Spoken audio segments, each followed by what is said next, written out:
Hey YouTube, today is Saturday. Yes, today is Saturday. And it was day 3 of VidCon, aka the last day, which is kind of sad.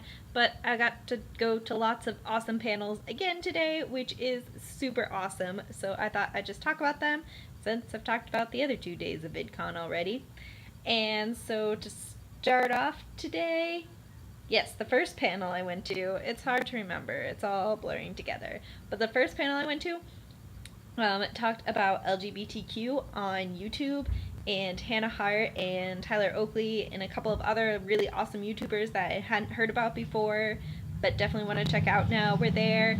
And it was just really interesting to hear them talk about sort of their experience on YouTube and the LGBTQ experience on YouTube. Um, and so, like, I just think it's really interesting trying to get more voices heard on YouTube. Though, as someone pointed out in the question and answer part, all of the people up there were white, and there were 2 gay guys, 2 lesbian girls, and then 1 bisexual girl.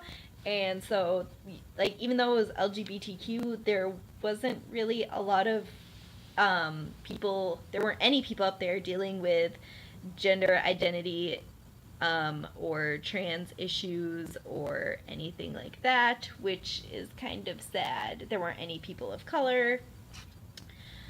But the panelists did acknowledge that, and they said that they'd thought about that and tried to get people, but then it just didn't work out or something like that. I don't know.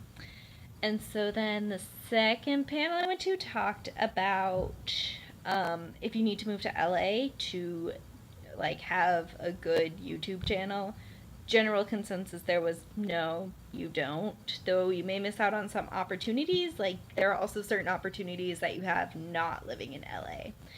And then the third panel I went to was sort of talking about creating a more inclusive space in YouTube and whether there should be a push to have more people from marginalized identities on YouTube, or whether it should be more of a market-driven thing. And unfortunately, that was one of my least favorite panels of VidCon. I just feel like it wasn't really well put together. I thought all of the other panels I went to were absolutely amazing, but this one I just feel like they didn't choose the right people really for this.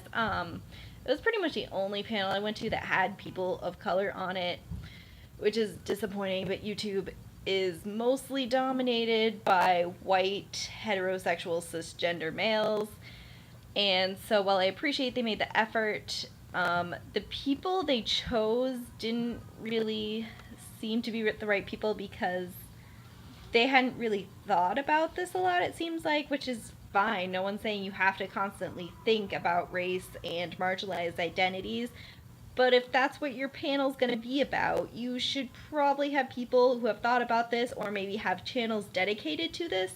Because in the LGBTQ panel I went to earlier in the morning, pretty much everyone dealt with issues of sexuality as like the main part of their channel.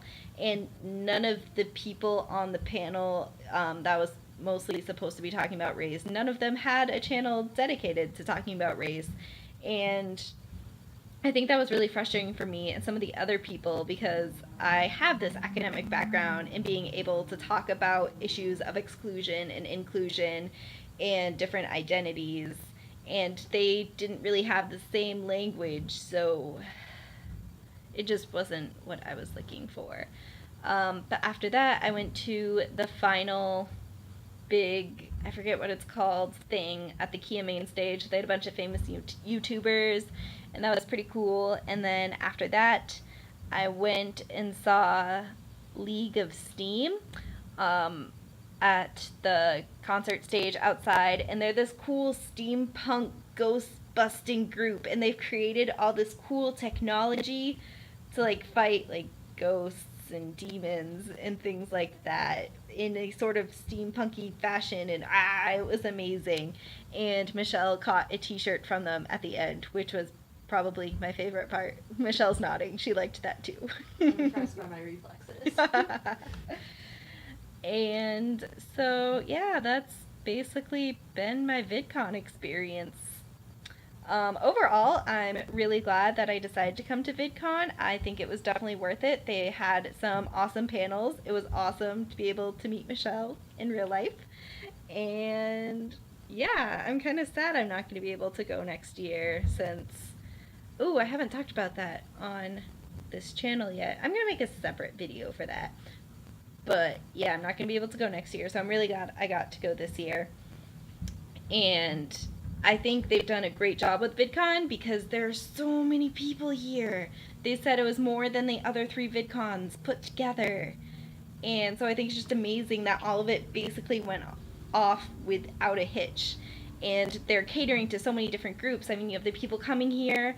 You have like the really big name content creators who are here to learn more about it and also to meet fans. You have the people who are here just to meet famous YouTubers.